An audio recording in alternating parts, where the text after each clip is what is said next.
শুরু করছি নিউজ এট 9। আপনার সঙ্গে আমি দেবারতী। শুরুতে যে খবরে নজর রাখতে হচ্ছে, জীবনকৃষ্ণ সাহার বিরুদ্ধে চার্জশিট ইডির, সেই খবরেই নজর রাখব। জীবনকৃষ্ণ সাহার বিরুদ্ধে চার্জশিট ইডির। নিয়োগ দুর্নীতি মামলায় অভিযুক্ত তৃণমূল বিধায়ক। টাকার বিনিময়ে অযোগ্যদের চাকরির ব্যবস্থা। 1.5 কোটি টাকারও বেশি আর্থিক দুর্নীতি। দুর্নীতির কালো টাকায় 12টির বেশি সম্পত্তি ক্রয়।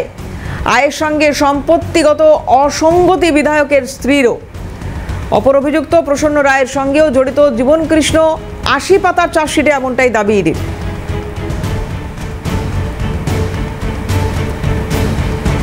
জীবনকৃষ্ণ সাহার বিরুদ্ধে চার্জশিট ইডির। নিয়োগ দুর্নীতি মামলায় অভিযুক্ত তৃণমূল বিধায়ক। টাকার বিনিময়ে অযোগ্যদের চাকরির ব্যবস্থা।